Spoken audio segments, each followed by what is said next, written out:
All right, we back, ladies and gentlemen. We got a special guest in the house for another Green Box Politics episode. And we want this brother to, we're going to have an interview where he's going to just tell his own life story. A lot of this is for educational and entertainment purpose, and also for the brother to just put the truth out there. So before we get started, I want the guest to, introduce himself to the people. Hey, Half Pint, man, one of the days, free everybody, who behind the wall, shit, right behind the wall, stay free. Facts. So we got the brother Pint, you know what I'm saying? Real mythical legend, and this is going to be a good interview, man. We're going to learn a lot. So the first question is this, where did you grow up at, and, what was your household like, your siblings, where are your parents from? My mom, she was on the big scale, but my daddy, he was on the porch. Okay. So that's basically around the city of Atlanta area. What about siblings? What kind of siblings you got? How many siblings you got? My mama got it's four with and all, you know what I mean? Right. My daddy, about 6 anyway. Right. So you got multiple siblings then. Siblings. Right. So let me ask you this. So, when you were a young child, what were some of your childhood interests, things that you naturally gravitated towards? And what did you want to be when you got older? Real now, man. I like that. You want to be a Navy SEAL. Right. Navy SEAL. Okay. What was interesting about the Navy SEAL way of life? The military, so they retain the speaker to a schedule, not with a slack schedule, that schedule. You gotta really be on your shit, man. 24 hours, what a day, in and out. You know what I mean? Right, exactly. Hell yeah. They didn't want to kind of things. If nobody else wanted for the state shit, then ain't nobody else able to handle it. Hey, see it. Yeah, you're right. I think they were part of the team that took out Osama bin Laden. They said a couple Navy SEAls. Yep. I think that was back in 2011, I think. Yeah, not too long ago, they had finally revealed the identity of the one who the soldier who actually killed him. Yeah, was it the Caucasian guy? One of the Yeah. Yeah, I seen Bro did a Vlad TV interview, I think. And, he said, so he came on still. He said he looked Bin Laden straight in the face. Facts. So let me ask you this. So, the Navy SEALs swim a lot. Were you interested in the water and swimming a lot as a child? Was that, how did you look at, getting in the swimming pool? I was born, I swim shit. I like swimming. I like swimming shit. I mean, I was young. Right. I learned how to swim up the way. Yeah, they threw me and my brother and shit. He had motherfucker. Yeah, make it to the side of the pool. Right. Shit, we know how to swim, but nah, it ain't really have nothing to do with the war. While you didn't see it, like I can't even do it right. Being militant, the way they move, you very discipline. I always admire that type of shit. Right. Like to the brigade. You know what I mean? I got the same sleep schedule I had since I was like 14 years old. Like, no matter what happened, I'm still gonna wake up and go to sleep at the same time every day. Basically. Right. So here, keeping that same structure going. Yeah. Right. So let me ask you this. We're gonna go to the next question. When did you first, find yourself getting involved in the streets? Like, what were some of your earliest memories where you started to see yourself getting deeper in the streets?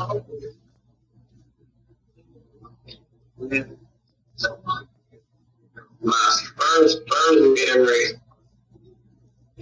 I was 11. Like, it was like right after the Twin Towers shit going on. We had just moved from the west side. And we spent right there, like, Cali Park type shit. Cali Park and Atlanta, like, right now, Black Show, Real Old type shit. Mm-hmm. Like, you know, that's like Atlanta, Cali Park type shit. The borderline. Yeah, so we was staying right there and shit. You know, we had no ball here with some niggas or whatever. You know, my brother had no stone, my uncle Twister. You know what I mean? So shit, you know, I'm like, shit, them gay brothers, you know what I mean? I'm rocking out with bro. Right. Like I said, that's my first time really experiencing, you know what I mean? Dealing with, you know, not fighting. Yeah. Like 11. Right, yeah, so the Twin Towers, you talking about like 2001, that was a minute ago. Yeah. Yeah, 2001. Right. Yep, over there. So, when you got in the streets and you started to see some of the violent activities that take place, what was your perspective of that?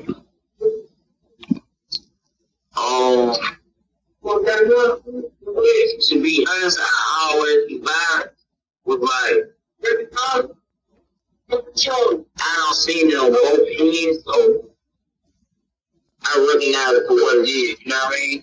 Right. Sometimes it's necessary depending on the situation, the circumstances, but most times it's uncalled for. But I'm a really, so you know what I mean? I see shit for what it is, you know what I mean? So like I see it for what it is. Right. It's just like, you know, it's more difficult. Right, yeah, I understand that, man. I understand. For the most part, you know, it's uncalled for. Right. So what I want you to do now is, you know, there's a lot of Clayton County lore and a lot of stories that happened in the streets that was building up to the culture in the streets right now in Clayton County. Because really, you know, Clayton County is not Atlanta, it's not Fulton County. And a lot of the streets, that culture was built up in the early 2000s, like late 90s. So part of that, you know, changed with Victor Hill and the Cobra unit and the gang units. It was a lot of, you know, fights that happened back then, of course, with people from, you know, your older brother and the guys in the community with them. So just for those that may have not been around back then, but are hearing about these stories now, I want you to tell us the history of MOB 23 and Palisades Amp Squad from your perspective. You know, even though you were a young teenager at the time, you know, just kind of walk us through what you remember all that being about. Well, for the most part, you know, like I was really young, so I called it, I was in it firsthand, but I called it secondhand. You know, like, you know what I mean? I was goddamn, you know, doing what I was doing just out of, you know, love for my brother, you know what I mean? So I guess you could say I was being a soldier in the blind type shit. Right.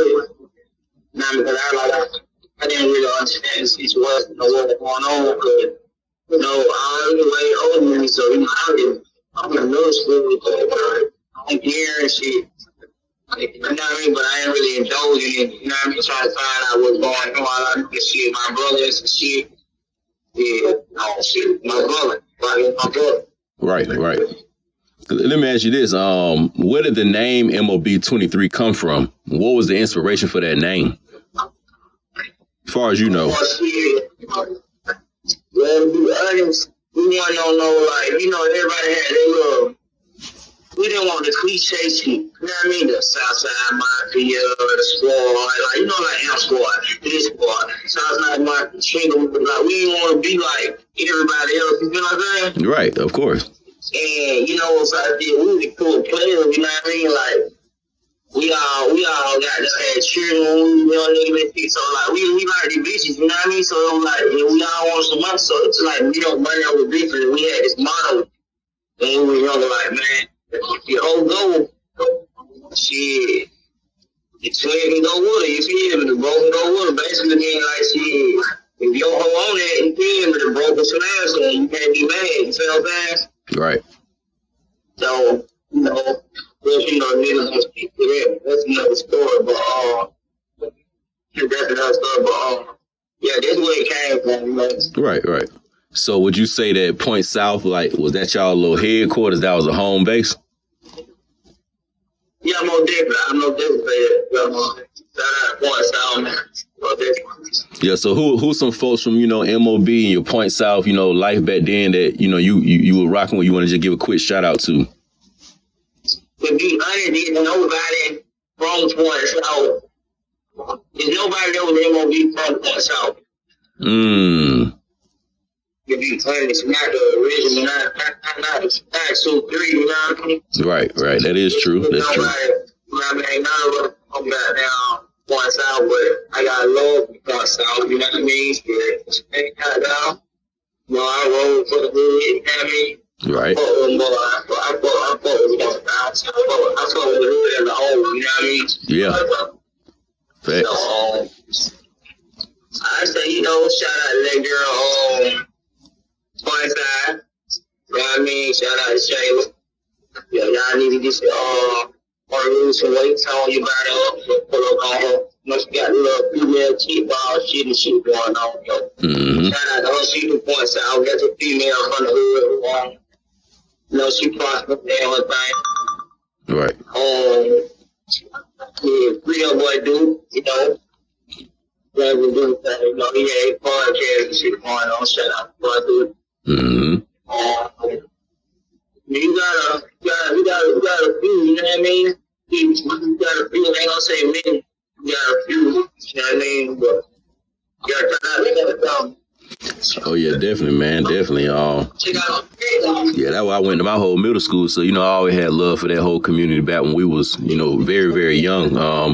And I had a close bond with a lot of people from over there, even before a lot of the chaos, you know what I'm saying? The fights behind CVS after school, you know, all that, man. So you already know what time it is, man. So let me ask you this, man. Tell us a little bit about the history of the Bloods in Clayton County. You know, what kind of knowledge can you give us on that? How that came in the streets?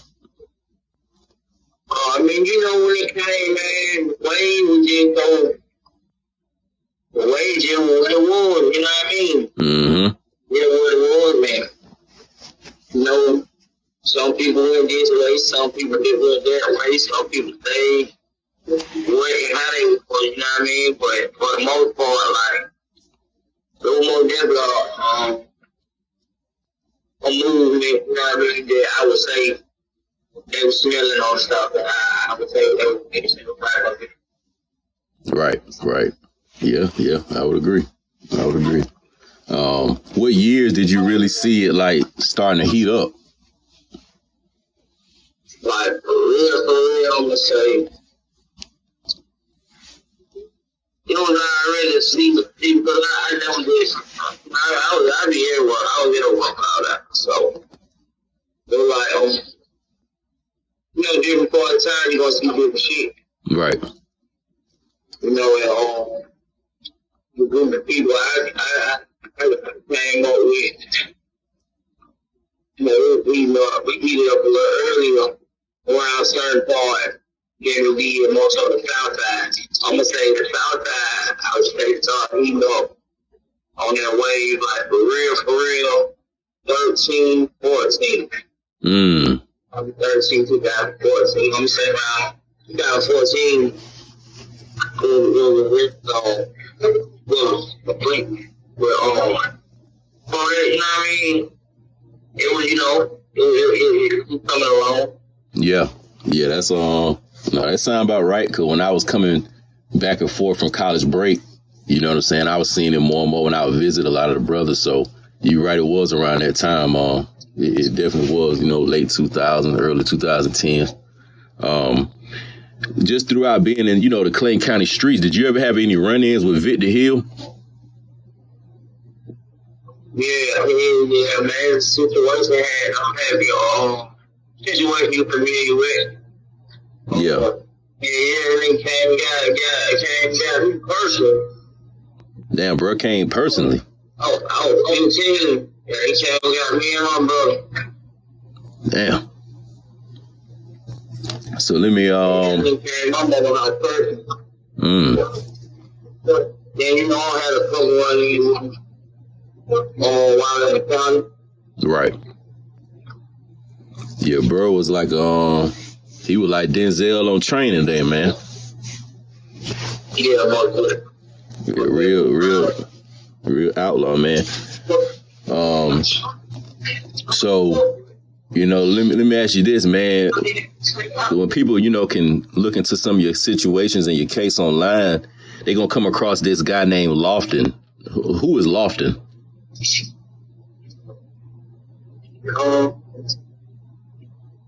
You know, but this honorable guy, you know what I mean? To say the least. Yeah. But, you know, just like I said, this honorable guy, you know what I mean? That, his name just happened to be on the same piece of paper. Yeah.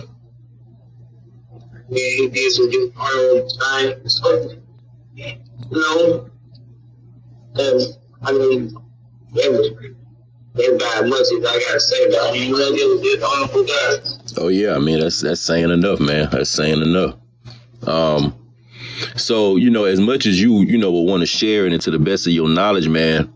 You know, this current situation that they got you for. You know, how did this all come about? To be honest, man, me and my ex, we was at the bank, making a deposit to pay our bedrooms, whatever. And I get a phone call from my own. We keep out of the so I get a phone call from, you know, first man, he came my house looking for me, shit. So, you know, I'm like, no. But when I was doing my research into the situation, you now mind you, this is like the end of summertime, so at the end of 2015. So once I do my research, probably like a week into me having a warrant or whatever, I find out that the warrant says it's stemming from a murder that happened a year before.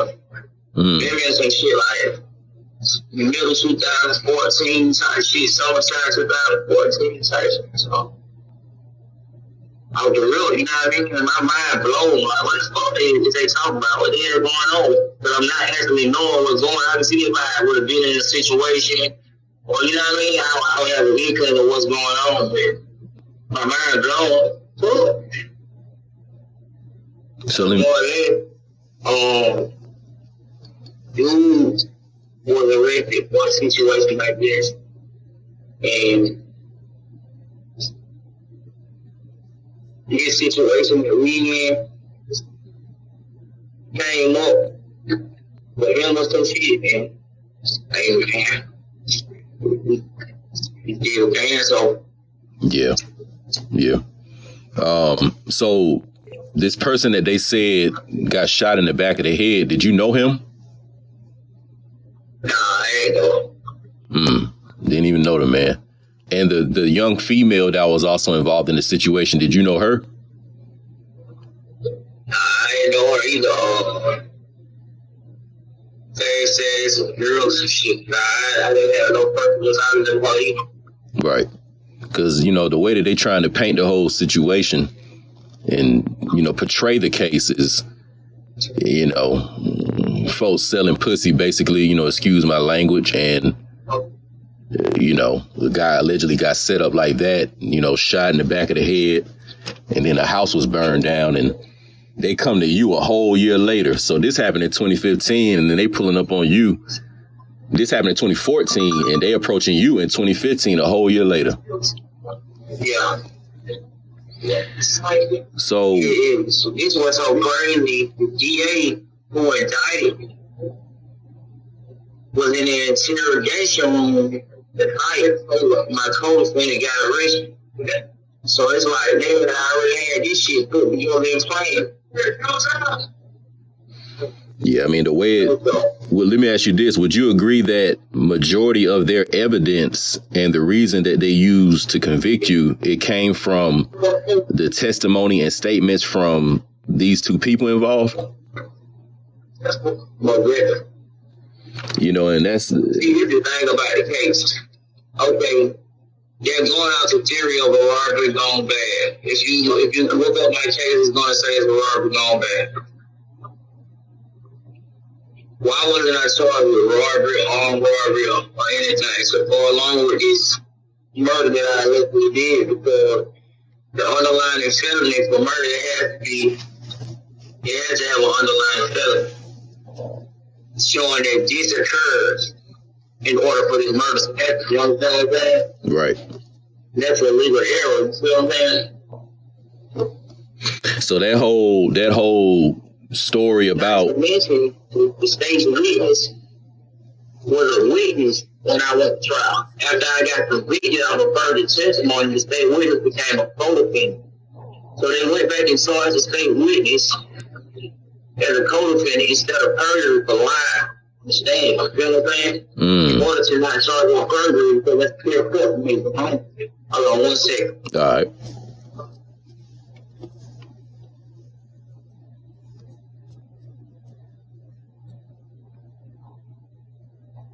Yeah, but this is Georgia law that we feel like that's the law. Like, you know, that was underlying the felony. I don't have an underlying.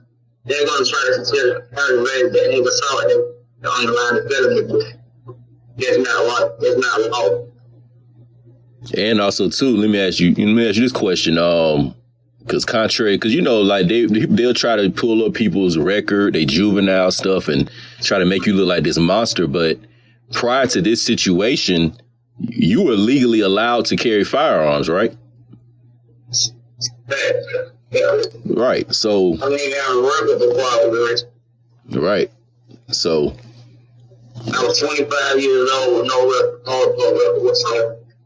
25, especially after all that stuff you had been through in your young years too. Like, yeah, come on, man. Like, yeah, I was shocked when you told me that. Like, damn, like 25. Making through all of that clean. On the double back to do this. Yeah, I'm like you already a veteran and all that, and they got a silver star. Like, so let me ask you this, bro. So what was going on in your late 20s to your early to mid 20s in your life? Like, what was going on at that time period from like 20 to 25? Like, what season of life was you in? What was your mindset like? You know what I'm saying? I ain't gonna lie to you, like, at that era, I was in a rapper mode, you know what I mean? I had started fucking with the music, shout out DJ Music. I had ended up doing a song, T.I. shout out T.I. I had him did a song that T.I. Bomb Power. Joel recorded it. Shout out that boy Joel, shut it up. With T.I. brought his voice. But anyway, I had him did a song over there. And left. So Short ended up calling me like, what is your song? I'm like, yo, I'm not really thinking that nothing. I just wanted to do shit. I wasn't, you know what I mean? Rap, real focus on shit like that. So I just like, yo, you got to let me get on it. Jumped on it. So I ended up taking the shit to Paul, then we went to the two. I ended up taking the shit up though. Boom. They started liking that shit. I come in that motherfucker probably about 3 weeks later, they got that be words and words. Me, you know, you even like I was starting rapping, me and my partner and shit, you know, we went to rapping and shit. It's how we on the north side driving in the block. Shit, you know, we all rapping and shit. We drop a little mixtape, you know, for the mall, you know what I mean? We did that shit, and shit, I did. Me and my partner, we started rapping together for a little while. We started a little group called DFM Down for Money. We did a little mixtape together and shit. That shit I really, you know what I mean? Really good man, but you know, it was start because the nigga getting used to it. Right, exactly. But once I thought I had that shit, you know, I had to drop the cash and that shit out of T-Red. I dropped the cash and everything mixtape with T-Red. Then I came and watched the bag. A couple months later, Savage dropped the slong tape. I dropped the red helmet in there. And then I was arrested the beginning of that following year, beginning of 2016. And I dropped my last mixtape, the one I was working on while I was on the run, I dropped Drippin'. Yeah, that's why I ain't finished. I really got a lot of my old songs from red helmet on up. But a couple new stuff that I ain't finished. I was working on it while Oh, damn. So you were really going hard with it then during this time period, like with the music. So how did it? Yeah, even if I like shit, I'm on the run, shit, I might fuck around and drop a hit while I'm on the run. Yeah. So how did it feel to get that first initial, seeing the supporters starting to like the music, other notable Atlanta people in the music industry rocking with it? How did that feel, during that time for you? That shit was intoxicating. I ain't gonna lie, it was intoxicating. But as far as like the rapper shit, like, I'm in the streets, so, I know a lot of niggas who rap, you know what I mean? In the industry, all type of shit, you know what I mean? Shout out my team, my team. McIntosh, shout out to Yaki, J5, SlimeSito, like, I know these niggas, these niggas know me, you know what I mean? Block 125, like, I know these niggas, we know each other. Jimmy, Brown, like, shit, I know these schoolboy. Oh, you from my hood, from Atlanta. Yeah, I know these rap niggas and shit. And I ain't no problem with rap niggas, but I know niggas who, who rap and shit. Right. So that part of it, that aspect of the game wasn't new to me, but like, when you doing what they doing, that shit was new to me, because like, you talking about, these dudes are just listening. They gonna tell you, dude ain't no rapper. I mean, yeah, I didn't know, I didn't know you as no rapper. I knew you, I knew you as a Navy SEAL. Shit. I had to try to rap shit out though, because at the time, like, I started seeing the transition, like, and we younger, we don't really, it's a lot of shit we not in tune to, but we not conscious of it, you know what I mean? So as I came of age, I was like, man, this niggas in the hood who really get out of this shit, man. Like, you feel rapping about what the fuck they doing. Right. So some niggas caring about what they doing, but regardless, you put the shit together the right way, you can get your plan like the hood. So that was my train of thought with it. So I'm like, fuck it, I'm all in with the music. Yeah, facts. So when Walker and them was rapping and Slim Duncan, other brothers from Clayton County, was that inspirational? Oh yeah, most definitely. Shout out that boy Walker, man. That's a T dog. I fuck Walker. Shout out Red. Fact. It's inspirational, but like even with I know it, like I don't been over at the studio writing this shit. But like, even I know in them niggas' mind, like you say, for what you knew me for, I know that was the same thing with them niggas. I ain't trying to rap for it, you know what I mean? Yeah. But niggas didn't understand, like, when I was on, like, you gotta think on perception is everything, you feel me? Hell yeah. Image is perception, and perception is everything. So however a nigga see you, or perceive you, that's what it's locked in his brain, feel me? Exactly. So niggas I ain't talking about, you take that without serious. Shit, I ain't on for real, like, it's just like you said, the shit I had no been through, like, you could have known in a million years before I went to trial. Niggas think, like, shout it not to get this better. He don't have the rough. Yeah. You tell me, niggas believe or shit like that. Hell no. Cause like I was saying, like, shit, nigga was looking at you like a real life boogeyman. So they gonna have a perception of you. Kind of remind me of like how Smeezy and Tim, like, people got a certain perception of them too, but I know them in like private personal life. It's not what they think. What they think ain't what it really is. Same with you. So yeah, you right. You right about that, bro. So how I would say that started a lot of business endeavors and business relationship number two. So you think some of the people in like the rap thing were intimidated by you and probably thought you were too street and stuff like that?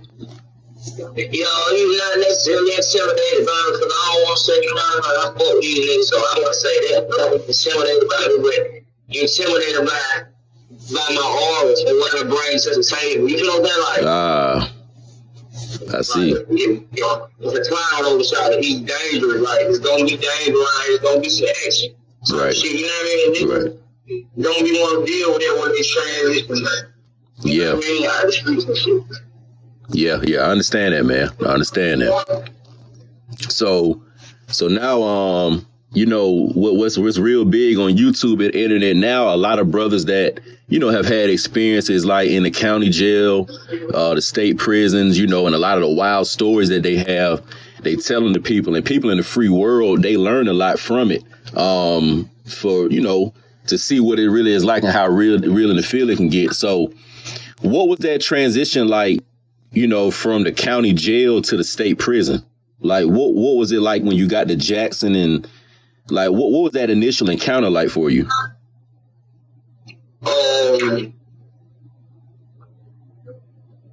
I mean, you know, you're going to adapt quick. So, I mean, my mind was already made up and shit, you know what I mean? Mm-hmm.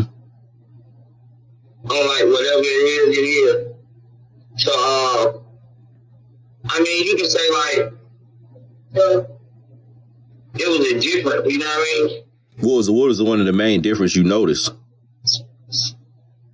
The atmosphere. Also, like, we in the county, like, put it like this, I feel like it's more so like we in the county on the wolf, and these are a bunch of sheep versus we go to prison and shit, like a bunch of wolves and these bitches. Yeah. No, that's pretty much what people have told me. The same thing you just said. What was one of the most kind of violent horror movie, like, you know, things you witnessed when you was in the state prison? What's a little story you got for us? The shit I see, let me see one of the most fucked up guys. Let's see, what's the love porch? I'm gonna say, give us one that the people can handle. I'm in the situation where the dude, way back when, Jerry received bad news from his people and shit. So, it was like around locked up inside. A while back, officer came in on the wild shit. I'm saying, you got some officers who, they not countries or well in the fact that, you know, you're goddamn back at the base and kill it. Mm-hmm. You know what I mean? Or, you know, some of them will be talk how they talk and carrying on. And, you know, they was just one of those nights. And that, you know, you try to do their thing. She stabbed the police. She stabbed him probably like 30-some times. Damn. She has been near. Shit. Fought them over bad. Yeah. Yeah. It was so ironic that it was a prayer roll hanging on the rail. Officer grabbed the prayer roll and wrapped it around his neck, and that would start to bleed. Or slowed it down. Wow.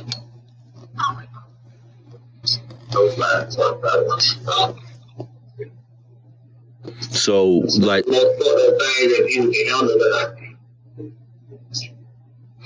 yeah, I mean, shit. Give us another story you don't mind sharing.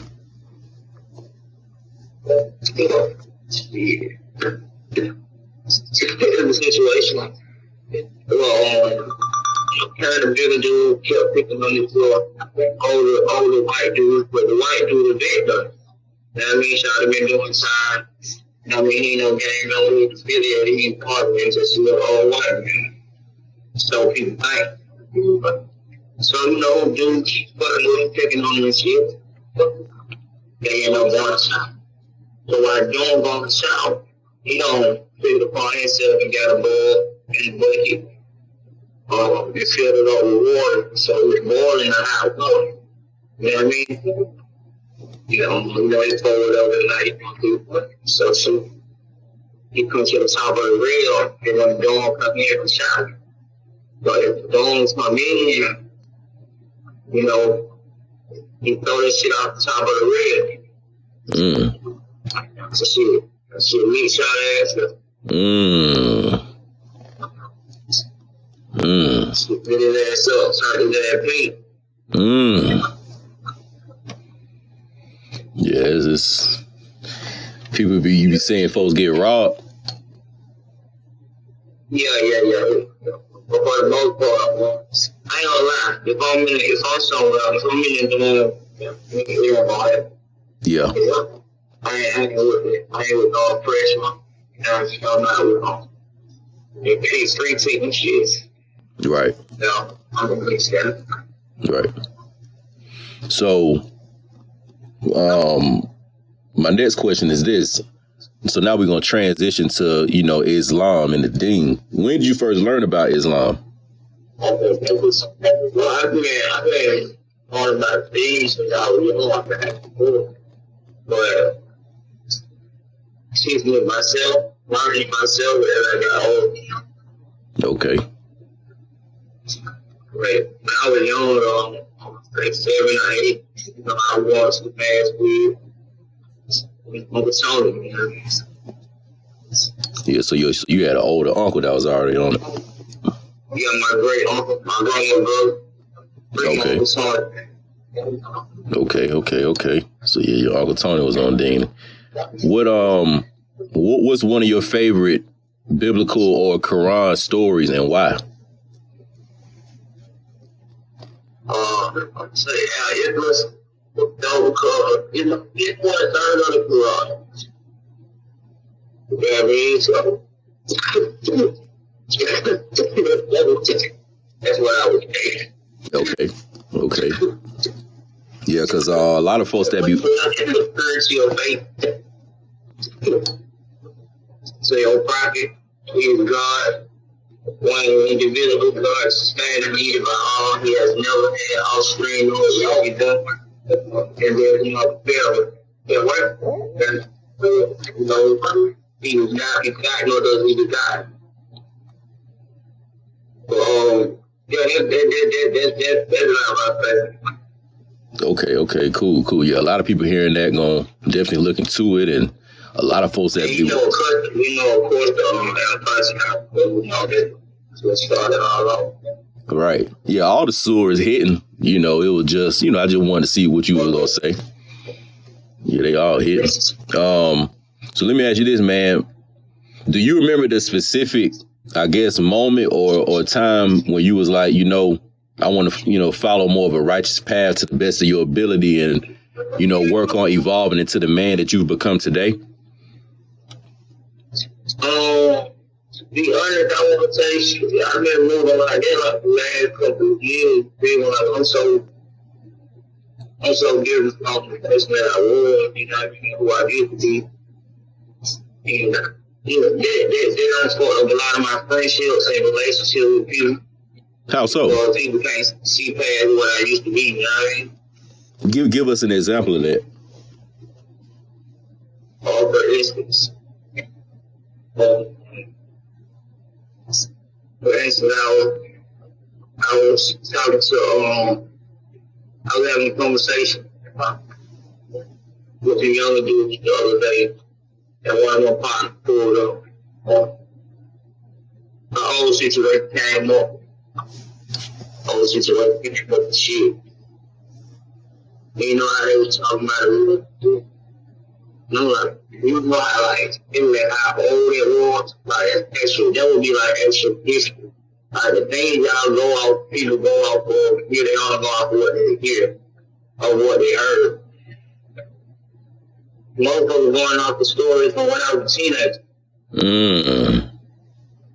You feel what I'm saying? Mm-hmm. Like, so, people all go off what they hear, what they heard. Motherfuckers don't listen to anything. Yeah. Shit, you tell some shit you be about on there, you 10 years old. Yeah, you're right. You got people that are stories, you got some niggas who can tell you some shit that sounds so good. So I just niggas just go off what they heard or what they hear. Right. Shit don't even gotta be like, a lot of that shit don't even be, you know what I mean, relevant or recent.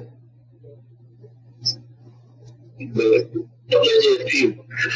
Now the world set up. Conversation gonna be crazy. Yeah.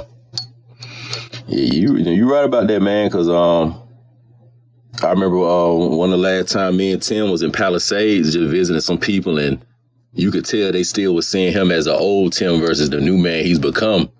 And it was funny to me. Yeah, so. Like, he had a whole different dude, you know what I'm saying? I still think he was him. Yeah.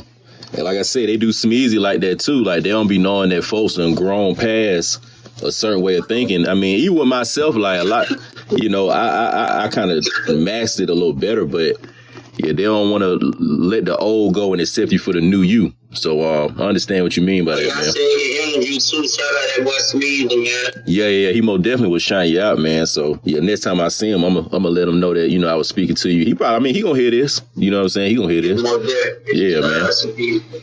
So let me ask you this, man.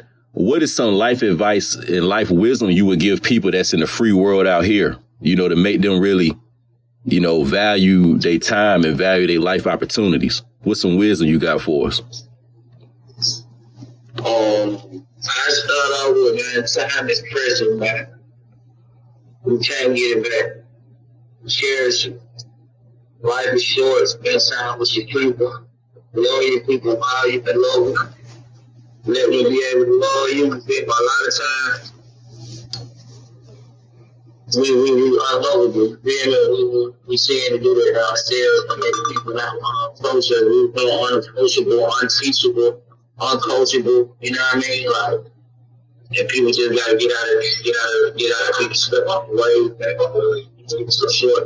Look over eyes. All the shit that you think is real, no, man. You know, cold. Ain't no shit bad is no cold. I'm gonna tell you what cold is. Cold is the more the value you need about yourself alone, man or woman. Because nobody's gonna speak to the same things that you speak to. They wasn't raised like you were raised. They wasn't taught what you taught. They didn't learn what you learned. So the code that you're thinking that you want to send your own boy living by, that's scary. You the only one gonna live by it. He the only one gonna live by his own code. So I say that to say this, you don't do that. Get an education. We thought was lame, man. Them boys women, all the big house, pretty women. With 3-4 kids running around the house happy, laughing, smiling, enjoying life. The shiesty man is blowing toe dudes, cool dudes. The ones who was tight up. Talking about something back then, gangster. We doing shit like this. We have interviews, man. Oh, what fucking real phone. This ain't it. Yeah, I mean, the people, y'all get this now. Like, this coming from, like I say, a real Navy SEAL now. I'm telling y'all from personal experience. So, you know, the jewels and the wisdom that he just dropped, we want to really take that to heart, you know, and activate that and implement that in our lives. You know, we appreciate that from you, man. So to get ready to wrap the interview up, you know, give us some of your last shouts out, and you know what I'm saying? Shout out everybody you want to, whoever come across your mind, man. Turn up. You know, first off, recipe got fine, recipe gangster, recipe Splash,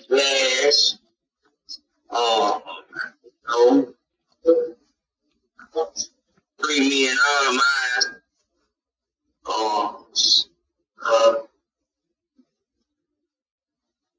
Go get your son to eat for what we eat at TL. We pulled it all that right there too, where he's telling you gonna get the beer when we was younger. It's right there in the hood, all points out. What we eat at TL. Oh yeah, go check that out too, bro. I need you personally to do that for me. Oh yeah. Check this place out that you talking about. Yeah, what we eat at TL. Quite well be up, though. I'm telling them oysters, man. It's all real oysters, man. It's called What We Eat ATL. Yeah, What We Eat ATL. It's on Point South Parkway. Most definitely. Facts.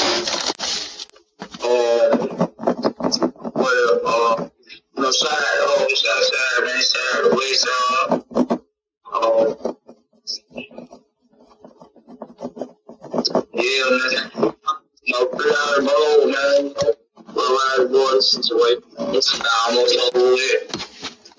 Yeah, shit, man. We staying strong. Right. Small things to a job. That's facts, man. That's facts. And yeah, this is definitely a classic interview. And, you know, like I was saying, I'm going to put this out, man. The people going to hear it. You know, they're going to comment on it. And really, bro, me and you going to be doing a lot of little, you know, phone conversation and interviews on different subjects, history, you know, spirituality, the streets, whatever. Because, you know, this just beginning, man. And we're going to be doing a lot of work. Also, too, bro, another thing I'm going to need you to do, man, Sito and them, like the beats and productions and engineers that them folks got is A1. So whenever you get a chance, bro, like I'm gonna need you to plug me in with them people so I can hook them up with Tim. Oh yeah, shout out Sito, man. Shout out SlimeSito, man. Y'all go check them out. The Grand Double 09. Facts. Shout out my nephew, CLL Case. You know, he doing his thing with the music. Y'all go check him out. Apple Music, YouTube, all of that, man. Yeah, all that, man. All that. Yeah. So yeah, definitely, man. This is a Green Box Politics classic interview, bro. And I'm gonna put this out. You know, people gonna hear it and stuff, man. And then shit, I'm gonna be hitting your phone again soon, and we're gonna keep this movement going, bro. You know, much love to you, man. Keep your mind strong, your spirit strong, bro. And you're gonna continue to evolve. I definitely appreciate that. Oh yeah, tell me go get tell me go get some of that what's a fishing brand, red M&M. They go get him some of that. Official brand. Official brand, what's in the collar. Tell them to push the red M&M. Push the red M&M, bet. And plus too, bro, like, yeah, a lot of, you know, a lot of little random stuff, like, you know, like your old music and different stuff. You can always send it to me too, and we'll put it out. And like I said, shit, nigga got now edit it into the new shit Tim do. We can do a lot of shit, man. We can do a lot of stuff, bro. My bad. Oh, yeah, for sure, man. But, yeah, you're going to hear from me real soon, bro. Like I said, salute to you, man, and stay wise, bro. We're going to talk, man. All right, bro. You too, bro. All right, stay safe, man. You too. Yeah.